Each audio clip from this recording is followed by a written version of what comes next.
I gotta say, I've been waiting 10 years to play the game. The spirit of this game. The game that we played growing up, the game that everybody listening to this has missed and been excited to play, is still there.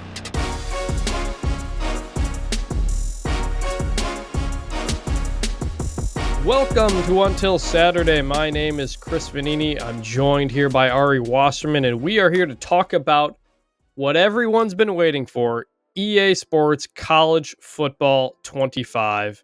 We've played it. At the time this podcast is being recorded, we've spent the weekend playing it, Ari and I have. We're excited to talk about it with all of you. We're going to talk gameplay, graphics, Dynasty Mode, Road to Glory, and a lot more. Ari, how's it going, man? We have a lot to talk about. I gotta say, I've been waiting 10 years to play the game, and I have one takeaway, Chris. I think before we get into it, I want to know what your one takeaway would be, too. But my takeaway is that the graphics are insane. The attention to detail is superb. The playbooks are deep. The teams are different. But above all the things that we were anticipating about this game, it's not on the Madden engine, all that. Above all, the thing that I'm very excited about, and the thing that really, I think, matters the most, is that the spirit of this game, the game that we played growing up, the game that everybody listening to this has missed and been excited to play, is still there. Like, I felt like I was transported back and got to experience the same feelings and the same excitement and the same memories that we had 10 years ago again. So they changed a bunch, they updated a bunch, and obviously it's what you would expect from a decade-long advancement in the technology, but the spirit and essence of the game, in my opinion, is unchanged. And I thought that was an important piece of context as we go into this. Yeah, I completely agree. I was invited down to EA to play the game in May, first impressions and all that. And I got about 2 hours. I just bounced between a bunch of teams just to see what it was like. But I didn't get a real feel for it. But I played this game all weekend. All Friday night. I got to bed at like 2 or 3 in the morning. All day Saturday. I've definitely put in somewhere between 15 and 20 hours as of Sunday afternoon. And after going through it that much, I completely agree. It feels like the old game. I can't put it down. I'm losing track of time. I'm concerned what this is going to do with my family life at home. I'm going to have to pace myself because it really just feels like the old game again, just with everything new. My biggest takeaway is that this is a game for everybody. There are very intricate and hardcore things you can do if you want to play that way. There are very simple ways to play if you want to play that way. So if you're a big gamer or if you've never played it, I think you can find a lot of fun out of this. So they kind of made a game for everybody, which is something I think people don't like sometimes, but there's so much you can do, so many various difficulty levels. And after going through Dynasty Mode and Road to Glory and all that, there's just so much in this game, man. There is just so much to do. And I'm excited to talk about it. So let's start with the gameplay. I started with Dynasty when I started playing, but you went right into the games. The games are your bread and butter, online play and all that, which we haven't done online play yet because it hasn't turned on. But playing games, Ari, what was that like? So I think that people who have continued to play football games on EA Sports, the number one concern when they announced that this game would come back is that it would just feel like playing Madden, but a reskinned version of it. So the initial thought, and it hits you right out of the gate, is that the gameplay and the gameplay speed is just faster. It does not feel anything like Madden, and I think traditionally that was always the case. Like NCAA was faster. And having played some Madden, I can't tell, and maybe you can help me out with this, Chris, if I have muscle memory of how to play the game from my Madden exposure, or if all of the controls that we, became second nature 10 years ago just came back to me. But I felt like I played and I knew exactly how to play immediately. Like the passing meter, I thought would be difficult thing to adjust to. It's not at all. Like it's the same type of feel that you would have had throwing in the past, where you would either tap the button for a loft or hold it for a thing. You just have to time it better. But that's not that big of a difference. I thought that it was going to change the entire way to play the game. I don't think that that's the case. And the tackles are very realistic, I thought. And I do really think that the graphics are much better. But honestly speaking, Chris, I thought it was very similar and felt very close to what it felt like when I used to play. Like, it wasn't an incredibly different game to me. Like, I felt it was just an updated version of the game that we missed. So we have different backgrounds on gaming, kind of. I had not gotten a new console in like 10, 12 years. I still have a 360. I still have a PS2. When I play games, I play those. I'll play NCAA 13 on those. You have had a PS5 for a while. You have played the new Maddens and all that stuff. When I got my Xbox just for this game, my Xbox Series S, just for this game, I played Madden for a bit so I could get used to it, so I could compare Madden to NCAA or college football. And it does feel different. It does feel faster. It does feel smoother. And I picked it up right away. There are some adjustments. Obviously, the right joystick to kind of get into your pre-play stuff, as opposed to just being able to hit triggers and bumpers like in the past. But I love running the ball in this game, man. Like, it is really, really fun. Handoffs, RPOs, options. It's so smooth. It's like better than it's ever been. That was my impression in May. And after playing it a bunch more here, I get like annoyed when I'm in a 3rd and long because I just want to try out different run plays. Like, I'm not even interested in the passing. I thought the meter was not that big of a deal, but it is a bit of an adjustment. If you hold it for too long, it's going to impact the accuracy of your throw. But again, you can turn that off. You can just go to classic passing options. So if you don't want to do that, again, this is very customizable to make the game simple if you want. I've had trouble passing the ball. I've thrown some interceptions. Some of that's on the meter, some of that's on me. What did you think of running and passing? You thought passing was fine. Well, the thing that I'll say about the game, and this was always the case to a certain extent, but I felt it dramatically more in this version. If you have a player who has a star underneath them, signifying that they are one of the best players or an impact player on your team, they make a big difference. Like, I played with USC, and the passing experience throwing the ball to Zachariah Branch was different than when I was playing with other teams because he was so fast and had great catching ability.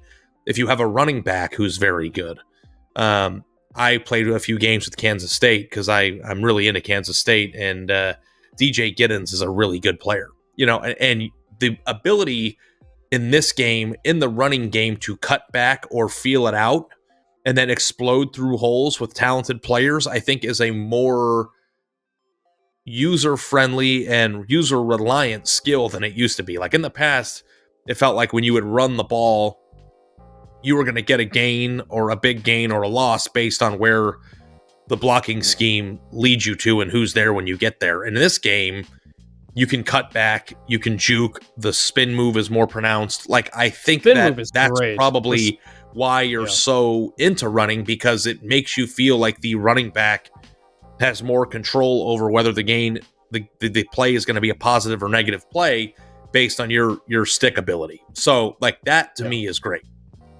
Yeah, I think there's a huge difference between playing with good teams and playing with not good teams. We'll get into Dynasty Mode in a bit, but if you're playing with a group of 5 team versus if you're playing with Alabama, who I've played a lot with, you feel that dramatically, especially when it comes to like defensive line or star players and stuff like that. So that is definitely there. So Kansas State, that seems to be your team. You're kind of digging Avery Johnson and DJ Giddens and all that. Yeah, and I like Dylan Edwards. I've been playing with all sorts of teams, and I did games where I'll only play a half just to get a feel for the team. But Kansas State, I really enjoyed playing with. The first game that I played, so I had a friend over that was in town visiting, and it wasn't on purpose, but they had the game pre-ordered, so I got the first experience that I had was playing the game with somebody who was excited and had the game pre-ordered, whereas playing against the computer.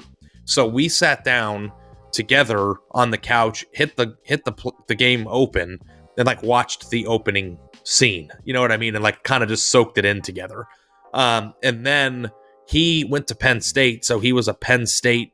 He wanted to play Penn State, so the first game we played was Ohio State Penn State because we wanted to see the rivalry. We wanted to do a whiteout. We couldn't figure out how to get the whiteout, by the way. So I think the whiteout only happens in Dynasty mode in big games. That's my so you can't do it in kind of annoying. So that might be a criticism where you should be able to in the beginning where it says nighttime, like big time atmosphere. Nighttime should be an option because like that was the number one thing I was excited to see, like that type of atmosphere. But it was a very entertaining game, and getting to share it with somebody who was in my house, I thought made for a good experience on the first game back. Yeah, so the computer. I've played the computer a few times, and I'm not good at playing. Are you good at defense at all? I'm terrible at defense. I am better playing defense against a person than I am the computer. So that's interesting. So playing the computer here, the computer. I just played on varsity level. And the computer is a lot smarter than it ever has been before. It's very smart. I've known. Yeah. Yeah. I did play with USC against Utah, and they scored in 2 plays, so super realistic, by the way. So, like, the team I was playing, they would start to go up tempo more often, or just intermittently at various times. Or if I ran the same play 2 times in a row, they figure that out. If it's a 3rd and 1 or a 4th and 1, they're selling out for the run, and they know that it's coming. And so I've had trouble stopping the defense, stopping as a defense when I play. But offensively, I am in love with the Wake Forest playbook. I was playing with Alabama with the Wake playbook, and it's got the slow mesh in there, which is it's called an RPO walk, where you're going to have the option to hand off or a quick pass. And man, that stuff is lethal. Like, let me dig into that with you, though. Just unreal. Yeah. So in the past, play action plays against the other active player were impossible because it takes a second to develop, and by the time you get your bearings to throw it, you're sacked. Yeah. The slow mesh is obviously slower. It's a slower version of the RPO. Did you find success running that, or did you find yourself losing yardage a lot? It depends who you're playing. If you're playing a team that's better and has a really good defensive line, you're not going to be able to run the ball in it. However, when I was playing as Alabama, I could make it work. And I would essentially kind of have to use the pass to set up the run, where I would call the play and I would pass it a few times. Then the linebackers would start to back off when I'd run it again, and then I could start running it. I did find some success running it, not a lot. I did find a lot. Do you find that somebody could play with Wake Forest online against Georgia and cook them because they got good at that? Probably not, because I think Georgia's defensive line is going to be too good. You're not going to have enough time. Now, that's why, in a way, it almost works as just a straight up passing play. Because you quick pass it, and it just sometimes sucks in the linebackers. That's what I found the most success using it as. It's essentially just a pass play. So, like, that's fun. I did Air Force against Boise State and went triple option down the field. That's a whole lot of fun. There's so many options here. We're going to have David Ubben on the podcast later this week. He's a big custom playbook guy. And I'm very curious what he's going to think about all that, because there are so many different things you can pull into this. All right. Is there anything else on gameplay you wanted to talk about? No, I think we can go to the next thing, but it was a good reminder that Ubben's going to be there. We're going to have way more hours. So having it over the weekend with a baby's been tough. But I'm going to dedicate work days this week to playing it, and Ubben's going to play it, and Chris is going to play it more. So we're going to have more in-depth discussion later in the week. But yes, we can move on to the next thing. Yes. Also, real quick, you're right about the realism. The realism is insane. Like, I played some games at Michigan State, at TCU, stadiums that I've been at a lot, and it just feels so real. It really feels like you're there. So just major props to everybody who did that. So the thing that the thing with the realism, Chris, is like when we were playing Penn State on third downs, you would hear that, like the noise that these stadiums play in real life makes you feel. And I had my mother-in-law was in the in the room when the game started, and she's like, "Oh my God, I thought that was like just a replay of a game." She didn't like realize that we were playing the game. Like, it looks that real. And I think that the actual capturing of what turning on a big game on ESPN on Saturday night to watch would feel like. The sound is such a difference maker compared to years past. And that's a big part of what makes it feel real. All right, let's go into Dynasty Mode here. I already didn't have a ton of time to do that. I spent most of my Saturday doing Dynasty Mode. And there's a lot to get into. You already know a lot of the basics. You pick what kind of coach you want to be, various skills and whatnot. That, to me, didn't play much of a difference. I know they've got skill points and there's different things you can do. I didn't notice anything that big of a deal with it. But I always start a Dynasty Mode with a 2-star program or below. So I went with USF because I figured high upside, love the quarterback, good recruiting background. And I got through like 3.5 seasons by the time we are recording this. I didn't play the games, I just simulated the games. And again, there's really like so many options here. You can have the computer auto do the recruiting if you want to. You can do the actual recruiting if you want to. But this is another game mode that I just got completely sucked into. I cannot give enough praise for what they've done with Dynasty. It feels like the right balance of casual stuff. You can move through it quickly if you want to, or you can take your time and really get into the individual things. So I was USF for 3 years. I simmed the games. My team didn't really get much better or worse each year. We were about an 80 overall each year. Went around 6-6, 7-5 every year, even though I was recruiting the best group of 5 class, or one of the best group of 5 classes in each game. There's custom conferences you can do. You can do them after every season. Ari, did you get much into Dynasty Mode? And if so, what do you think early impressions? So I think that it was a good point that you made at the beginning of the show of like, this game can be whatever you want it to be. And it's kind of like Vegas. If you want to go to a nightclub, you can go to a nightclub. If you want to go to a spa, you can go to a spa. Nice dinner. Chipotle. So my background in this game, before we get into this, has always just been, I like playing against people, like online. Like, I am more of the best part of the game is playing the game. And I didn't love living in the menus. But I will say that I did go through Dynasty Mode, Chris, and I picked Memphis because I love their helmets. And I went through and I tried really, really hard to recruit really good players. Like, my board was all like 4-star and 3-star players. And even though a lot of like, they tell you like what's important to the player, what the player won't get over, and all these different types of things to help educate you in terms of who to add to your recruiting board. And I kind of ignored some of those because I was like, I'm gonna get these guys anyway. And let me tell you, you don't. Okay, like you really do. You really do have to stay within yourself.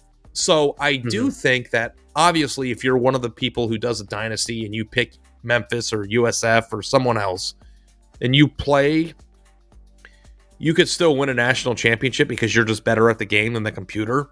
But if you're one of these people from a data standpoint who just likes to live in the menus and likes to recruit players and win Heismans and do all those things, that if you do pick a group of 5 team, it's going to be incredibly more difficult or impossible, from what I understand, in this game than it would have been in previous iterations of the game.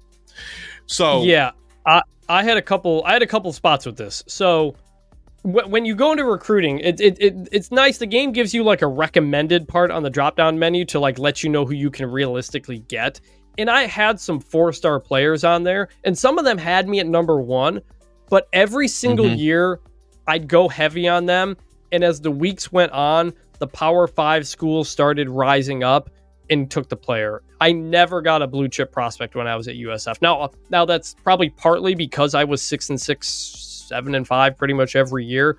But like back in the old days when like me and my old like hockey teammates used to play, I had a buddy named Steve. He would always pick Eastern Michigan, and he would run the ball like 80-90% of the time when we would simulate games. And so then the second year, he could always recruit like a 5-star running back because they wanted to play for a team that ran the ball a lot.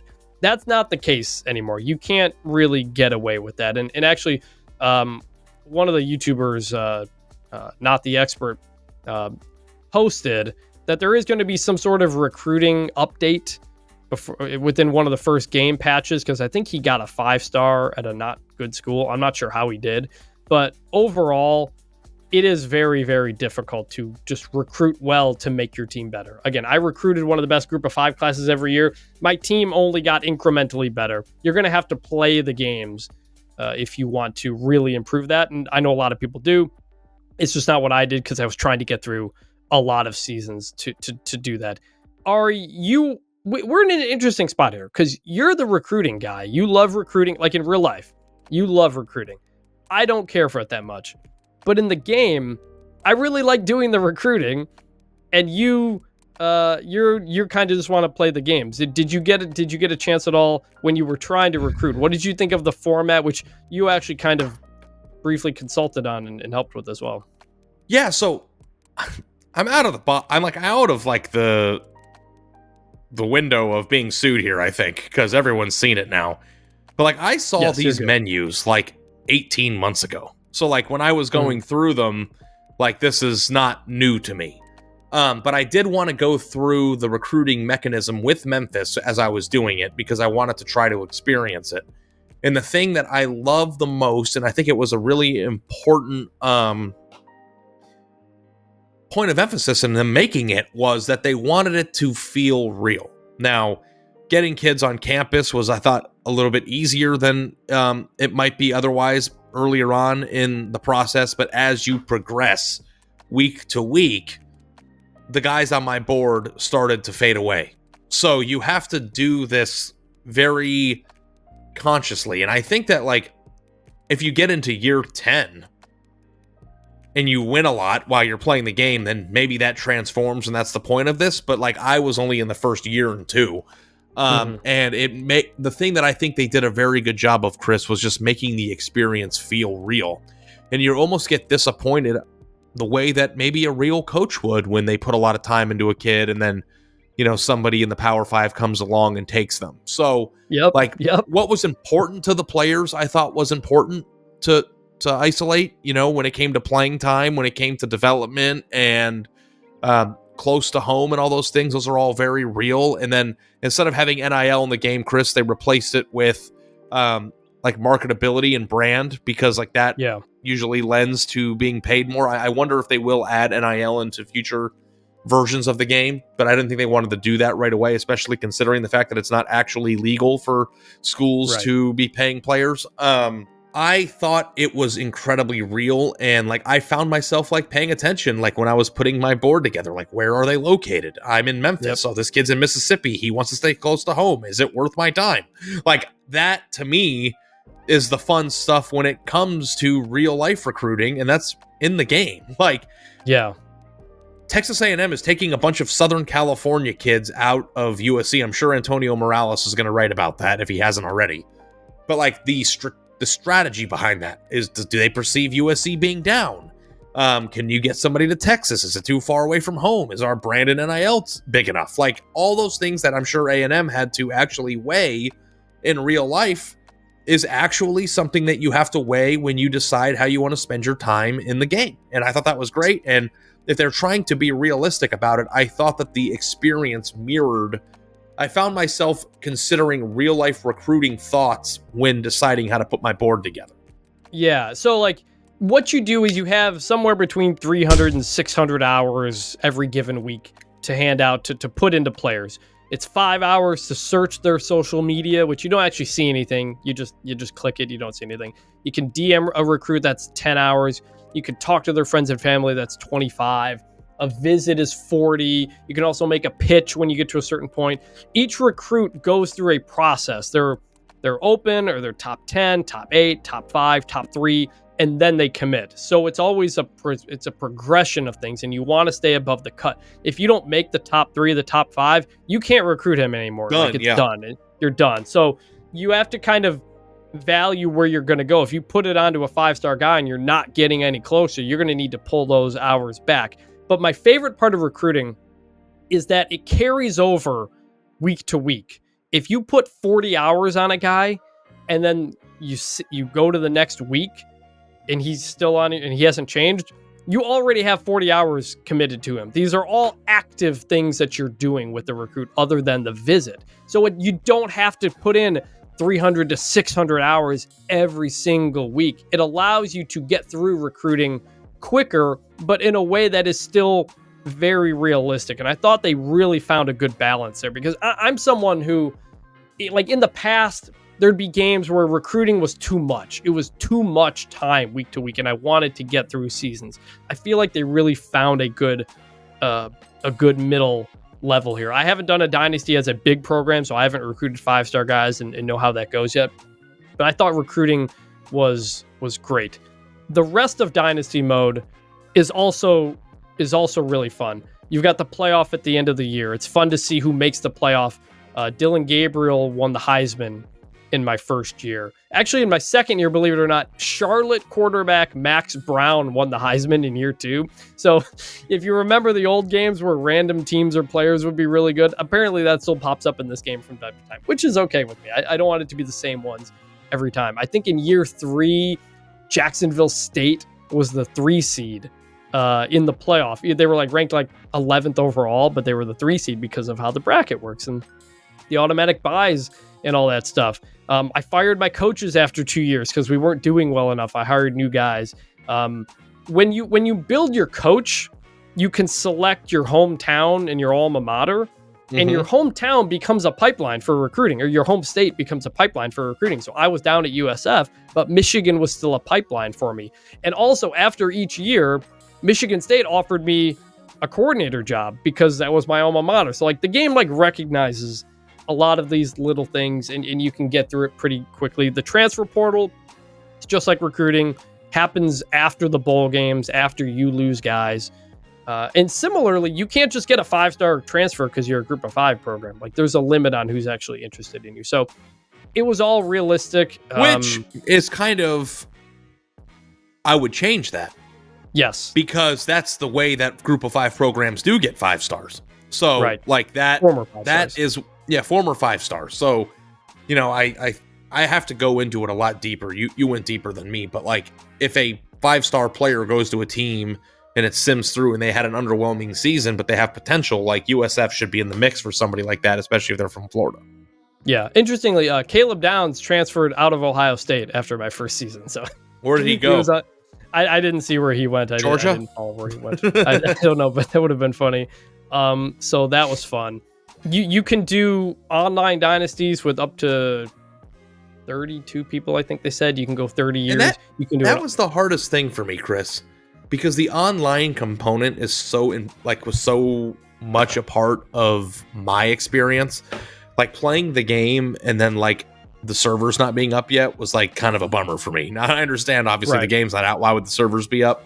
But I cannot wait till Monday night so that I can start really playing the game the way that I look forward to playing it too. And you and I need to play each other still. Yeah, we need to play each other. We have to figure out the cross-platform thing still, but we'll get it. We'll get it all squared away. Yeah, actually, let's throw that out.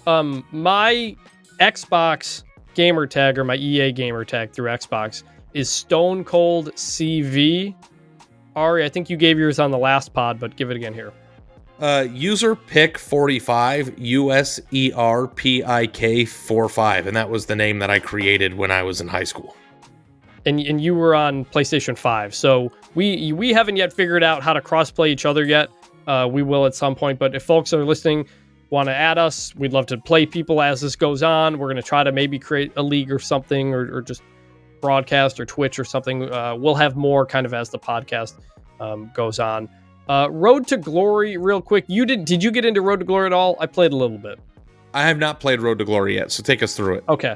So in the old Road to Glory, you do a season of high school, and then that would determine how good of a recruit you are, and you go on from there. They've taken out the high school part of it, and honestly, I like that more. It makes it so much more accessible to just get in and do the fun stuff, which is be a college quarterback.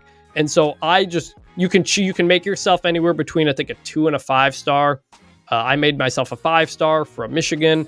I wanted to play professionally, and I wanted to play right away.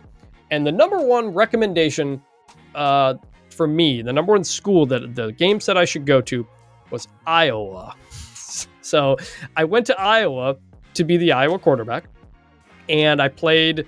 I was a starter right away. I simmed these games as well because, again, I just kind of wanted to get through as much as I could.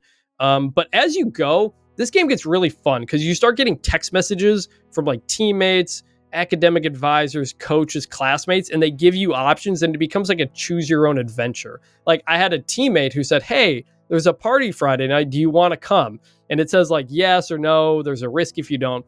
I took it. I went to the party. My coach found a picture of me partying, and it docked me coach trust points. I had a classmate who said, "We found the answers to the test before we take the test. Do you want to?" Again, there's a risk if you do it or not. I said, yes, let's cheat. Let's cheat on the test. My GPA went up because I cheated on the test. But a week later, the professor found out that I cheated, and it all went way back down. You get a bunch of NIL offers. You can take those. And if you take those, your like social score goes up, but you have less currency to use on other things like training and recovery. Team leadership is another one, and studying. So like it's really fun to just kind of go choose your own adventure through all of that. So I just started partying and having fun at Iowa. I get second team All Big Ten, and I just transferred to Michigan State at the end of the season because you can just transfer after every single season. So that was fun, and it's like a game mode you could get through pretty quickly if you want to, or you could again like take more time and get into it. And the Road to Glory player will be exportable to Madden Superstar mode. So that's fun. It's a thing. I think you can get through it in, I don't know, 5 to 20 hours, depending on how far you go. Road to the CFP, I couldn't really play it because, again, the servers are not online. That's like a single season online mode where they're supposed to pair you with somebody at your skill level. Ultimate Team, I played with it a little bit. I'm not really an Ultimate Team guy. Seems interesting if you're into that. I don't know much to say on that. And Team Builder, don't know anything about Team Builder. It's Sunday as of recording this. They haven't said a word about if that's going to be live. The website is not live, so don't know anything about Team Builder.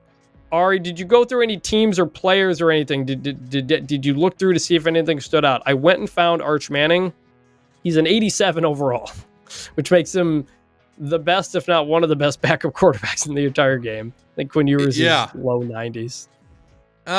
I have not gone through all the ratings yet. No, I was so busy playing the game that didn't occur to me. Were there any other funny ratings? Yeah, the fastest quarterback in the game is Vanderbilt's Nate Johnson. He's a 95 speed. Jalen Milroe, for reference, is a 91 speed. Avery Johnson is an 88 speed. He's an 85 overall. Nico is an 86 overall. Nico at Tennessee. Arch Manning, again, is an 87. That's as far as I went through those. Did you have any glitches when you were playing? Anything that shouldn't have happened that popped up? I want to get into that because I know we've spent a lot of time talking about how awesome it is, and it is, but I do have a few criticisms. So yes. I don't know if it's time for that yet, but I will save that for the criticisms part. Let's see. Is there anything else we need to talk about? We've kind of talked about our top players. We've talked about the playbooks. My biggest thing is I couldn't put this game down. You had to because you have a baby and you have other stuff going on in your life. And a wife whose blood pressure just goes up at the sight of a PS5. Yeah.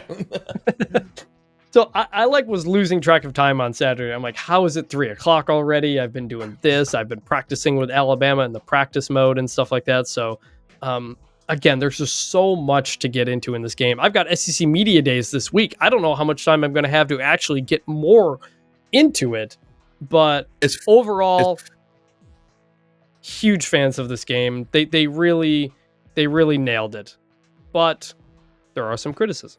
It's really fun. We did talk through the past few months about having an episode about how to talk to your spouse about NCAA, and I really wish we would have had that episode because it turns out I didn't know how to talk to my spouse about NCAA. I told her that having to explain to my wife about how important this is culturally to the sport that we cover was a battle. Like, how important this was to my childhood was a battle because I met her and this didn't exist. So, but it really is important. So when we go into the criticisms, I think this is a good segue. Well, real quick. Finish talking about your wife, and I'll explain my situation. I had a situation here as well about explaining it to your wife. I think I like if I lived alone in this and I got this opportunity, to play the game 3 or 4 days before it came out, while the entire world is texting me that they hate me, that they don't have it, I would have spent the entire day the way you did playing it. But unfortunately, that wasn't a possibility for me because we have dance lessons and play dates, and Britt has some friends in town this week.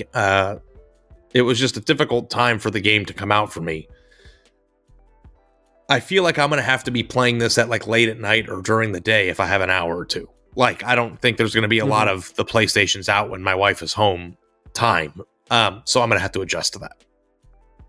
My situation was I just kept saying this weekend, I have to play the game for work because I wrote the review. I had a hard time with that. She didn't buy it.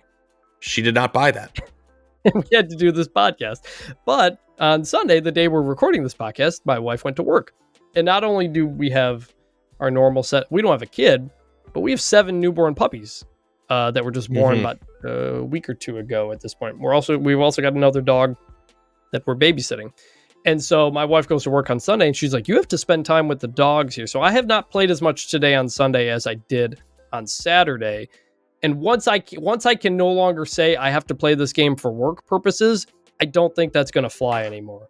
And so I'm going to have to kind of figure that out. Well, I made a critical error, Chris. When Britt and I first started dating, I used to tell her that the NFL was for work. And then she caught on to that. And I don't think that she believes me anymore. Yeah, that's because there's football like every day during the week now at this point. You can't say every single day is work. Yeah. I used to be like, I want to watch all these NFL games or I want to watch Red Zone because it's important for my job. And she's like, one day she's like, don't you cover college football? How is this important? And I was like, oh,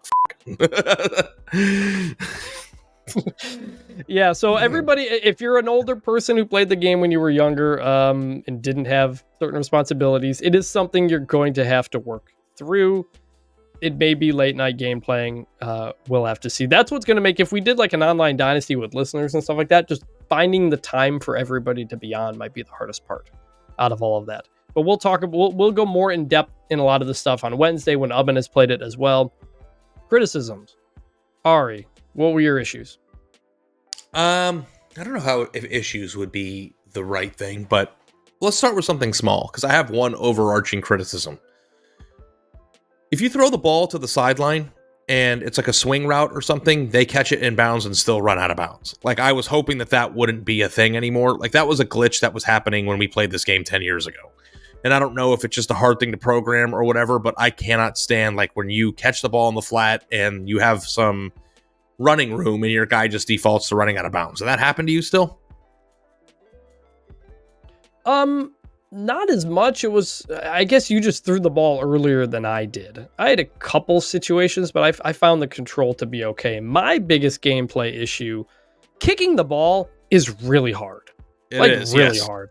I've missed a lot of field goals, some of them badly. And partly is because like, you can't really, when you're like close up to the goalpost and you're on the side, you can't really see where the arrow exactly is, like if it's right or not. And if you put too much power on that kick, you're almost certainly going to miss. And so I have found kicking to be extremely difficult. Weirdly, and on kickoffs, if you do too much power, it goes out of bounds. Yes, goes out of bounds on kickoffs. Special teams in general were an adventure. When I played on Saturday, I had 2 running into the punter penalties by the computer. One of them was one of my guys. One of them was one of their guys. Had 2 of those happen. And I had a computer guy for me block a field goal in a game. So special teams, it's kind of a lot going on there. Anything else for you? Okay, here's my biggest issue with the game. It's been 10 years since it came out. And the biggest change to this game is that we finally have the players' names in the game. I don't think that the game did a good enough job highlighting who was making plays, who has the ball, or in celebrating the fact that the players that are in the game are in the game. And I don't know if that is just like overly nitpicky, but like there are times where like you will score a touchdown with somebody and then like the person who scored's name doesn't come up, or like having more of an interactive feel so that like it's a celebration of the return of the game. The celebration of the game existing is that players can profit off of it, that the game has changed, that we have evolved as a sport. And aside from the players' actual names and hometowns and everything being in it, it is exactly the same as when you just updated the rosters yourself in the old games. Like, you would have thought that they would have played up the fact that, like, the players are in it, and they would have highlighted it more in menus and in-game play. If somebody scores, like, they have, like, a highlight reel or a picture of them or something to make it feel like they're actually in the game rather than the rosters haven't just been edited. Is that, like, overly critical, you think? No, I mean... I'm sure there's different menu things, transition screens you could have done. Yeah. Even some, I don't know if, I'm trying to think of commentary, how often commentary mentions specific players. I don't exactly recall. But you are right in that if you had just downloaded rosters on an old version, it wouldn't feel be the same. Too much different. Yeah. Yeah. I don't know how much, how much you can really do otherwise, but that's but I a fair also point. recognize too how much time it takes to do everything, and like maybe it just there wasn't enough time. But like, right. And they did have like the Shedeur Sanders like show me the ice or the ice up or whatever that's called with the watch celebration. They did some personalization, but I hope that with another year now, next year, that there's more personality from the players and not just their likeness. Yes. Speaking of menus, they don't play the fight songs throughout the game, which is something I miss. I know that was kind of in the older games, but I always really liked the fight songs because it was different. It's just a drum line, and if you're playing Dynasty Mode or Road to Glory for hours, it gets very annoying. Like, after not that long of a time, I ended up just muting the game and just playing like a podcast and something like that. So, it feels repetitive. It's just drumline. It's constant snare drum. I would have loved to just had the fight songs play, because then there's songs you recognize, songs you don't recognize, and you'd see them later. Oh, I know that fight song from the game. That's actually the thing. Speaking of players, that is where the thing I think comes into play the most, where I'm going to notice it during the season, where in year 3 of my dynasty, some Georgia Tech wide receiver won the Heisman Trophy. I don't remember his name. I took a picture of it. But when I'm playing these games and there's a player that I don't know that made a play or did something, I'm going to recognize that player when I see them in real life do something. And I think you will feel more of that as it goes on. Like, oh yeah, but I was kind of hoping that the game would help me learn that. Not that I don't, but like you want to... Like, the defensive players' names don't show up when you're playing on offense. Like, you don't know if you throw a pick, who got it. Like, it would be cool if, like, the names were more prevalent in the display of the game. Yeah. But if you're going through Dynasty Mode and you're looking at stats and you're looking at Heisman and stuff, there are names that will pop up that when we get to the season, you're like, oh, man, I know this San Jose State quarterback because I did a San Jose State Dynasty. And I think ultimately that education part is what's going to really add to the culture of college football. You played as Memphis in a Dynasty Mode.